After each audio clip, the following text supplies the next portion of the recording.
Hi everyone, this is my video which is focused on specifically the mistakes that a person can make while designing or structuring their own resumes. So this video is very much linked to my previous video which was also focused on um, steps to or formats to design your own resume. But when we are designing our own resume, we are bound to make some mistakes that cannot be avoided when you want to be shortlisted for a given job posting, because you all know that you are the only one candidate that is applying for a job. There are many other candidates along with you that will be applying for the same job posting, and an employer hardly shortlists and on an average two resumes out of the 10 resumes that they have viewed. And they also don't spend much time, they hardly spend less than 11 seconds for a particular resume. So your resume needs to be quite appealing and specific to the job posting that you have been applying for. So let's go through some of the mistakes that you should not make when you are making your own resume. So here are some mistakes that we make. First is not giving relevance to a job posting. As I have also mentioned in the previous video, that whenever you apply for a given job posting, you should tailor your resume, specifically the skills, because when your resume is sent to a company, it is not that an employer or a person views it in like thoroughly. They just put it to the application tracking system where your resume is being scanned, and the application tracking system looks for the keywords which are specific to that job. So you need to beat that application tracking system by tailoring your own resume for every job posting that you apply. Second is relevant experience first. Many a times it happens that when we edit our resume, we edit the profile of skills, we edit each and everything, but we keep the work experience as it is because we feel there is nothing more to edit in it.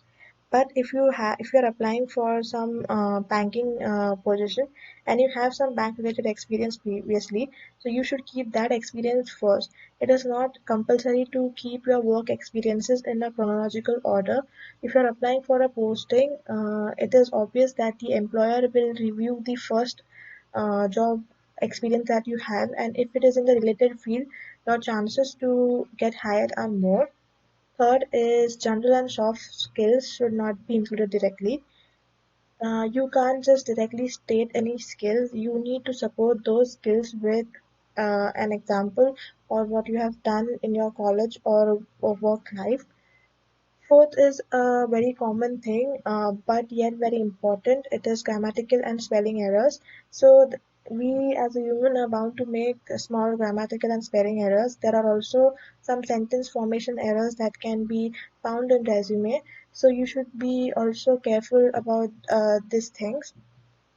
Fifth is consistency in spacing.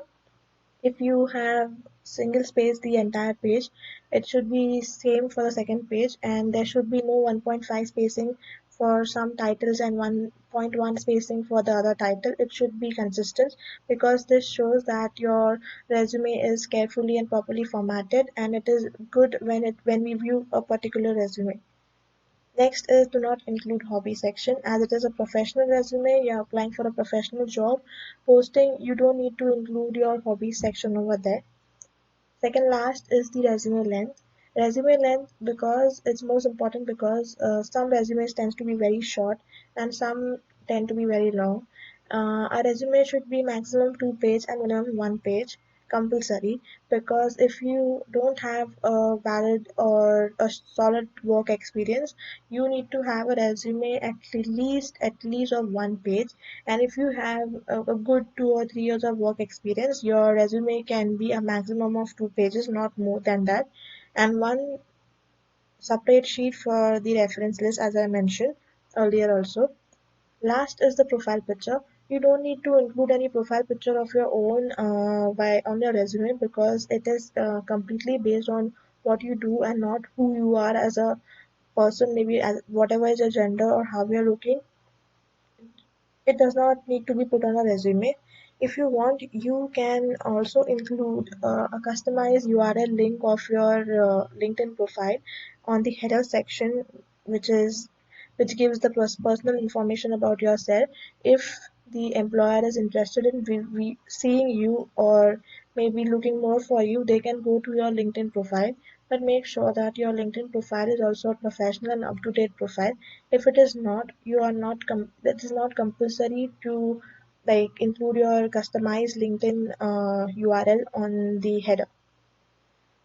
Next is I have shortlisted few job postings, and we can go through it and see how we can customize our resume according to the job description. So here is the first one. It is a pharma solution company where the position they are hiring for is customer service representative. These are few things that they are looking for their ideal candidate. Now, usually, as we can see, the second point is minimum 3 to 5 years experience. Now, it is obvious that a graduate or maybe a master student may be having an internship and not like 3 to 5 years experience, or even if you have a 3 to 5 years experience, it may not be in customer service. So it's okay. This postings or this descriptions are being given by the company to choose the ideal candidate. This is not exactly what they want, but this is what they desire from an individual. You may or may not have some of this, but you can still apply for the job. So let's go through it. The first one is a bachelor's degree in business administration. It is okay to have a bachelor's degree in other uh, field as well, like commerce, finance, management study. It is okay, but you need to at least understand the basics about marketing, because it is a marketing related job. Second is minimum 3 to 5 years of direct selling and account management experience in pharmaceutical manufacturing or GPM facility a plus. Now, if you don't have this, it is fine. If you have some related experience to this field, you can include that in the work section and keep it the first work experience, because this is what they require and this is what they're looking for. The third one is knowledge about the retail and wholesale principle, method, practice, and techniques. Now, being a marketing student, it is obvious that you have been aware of this things, and if you are not, if you have forgotten some things, you can anytime Google it. But over here, now how do you put this in your profile of skills? So you can say that you were maybe selling for a college event where you had helped them selling so and so products by using this technique. So this becomes a profile of skill. Next is excellent negotiation. Now negotiation is because they want the employee to get the best for the company in a cost efficient manner. So negotiation is even if you have headed a college event where you have negotiated for the cost, maybe for the food, everything comes under negotiation, because you have to take rates from different contractors for food, even for other supplies. So you're actually negotiating about it and finding the what best suits your budget, and then selecting the person or the company supplier. So over here you can say that you have headed something and you have taken into consideration all the aspects which were there in the event, including negotiation. This also shows that you can work independently, you have some leadership skills, and plus you also qualify for the negotiation requirement that they have been asked for. Last is able to build and maintain long-lasting relationship with corporate department, key business partners, and other stakeholders. Now, when if you have any social experience when you're going out for any social cause, you can also mention that, which shows that you can go and talk to people. You can go to strangers, talk to them. You don't hesitate. If you have done some internships and if you have developed some relationship, if you are a relationship manager or relationship management position, so you can also include that in your profile of skills. Next, I've taken two postings from Indeed. First one is inbound customer service representative. So here they asked for a vague skill set, which is effective interpersonal skill, flexibility, team player, excellent oral communication, client focus. Now over here, if you have ever organized or analyzed some used database of customers, you can easily state that in organized quality that they have asked for. Customer focus, if you are ever done a job which has been focused or ever enrolled into something or participated in something which was focused to a specific customer need or satisfying a specific customer uh, maybe day-to-day needs, or maybe specific customer service, you can add those to client focus. Now, oral or written skill, if you are there into some promotional event, or if you have designed the entire promotion event, what is to be spoken, how should it be, what are the steps, what was the plan behind it, and how successful it was, it can go into an oral communication. Then if you are asking for team player, so if you participated in some event and you were a part of a team or managing team, how well did you coordinate among the team members, and how did you coordinate among the other departments of that event. So this shows that you are a good team player. So in this way you can profile your own skills. The last one is customer service coordinator.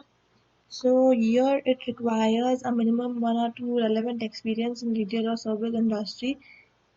Is preferred in the sense, if you don't have it, it is okay, you still can apply for it, but if you have it, it is a plus point for you from the rest of the candidates.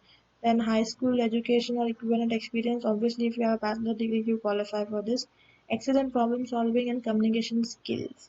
Now in problem solving, you if you have handled any problem during an internship or during a work, you can always put that into work session and keep it first. If you have an excellent communication skills. Communication skills may have several examples. Whether you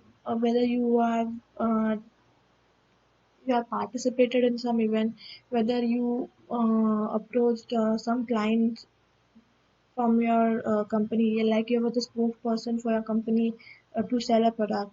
Anything can come into communication skills, because communication tells how good you are at talking to others, how good you are talking to strangers. Would you hesitate to talk to strangers? Are you comfortable of going, approaching, and convincing them? Because it actually shows that you can, if a company uses your product, you can easily sell the product. Then you should have an exceptional customer service skills with the ability to identify the stated and unstated customer and associate inquiry and needs. It means that you should know that your target audience. You should know which customer you are focusing on. Now, if you have undertaken any research project which was related to like customer service, or maybe consumer behavior is like a proper subject in marketing. So if you have undertaken those and if you done any research topic, you can include those, because it shows that you have studied a customer market for a particular topic, and you have analyzed what the customer feels about XYZ topic. So it can also show that you have done something in this area. If not directly linked, it can be indirectly linked. This is the way you can profile your own skill, or you can profile your or edit your job experience, so which will help you to get hired, or even not hired, at least come to the interview round where you can sit for the interview and then justify more about yourself. So this was a very short video made specifically for mistakes and how you can profile. I hope this helps you in designing your resume. So stay tuned and bye, take care, stay safe.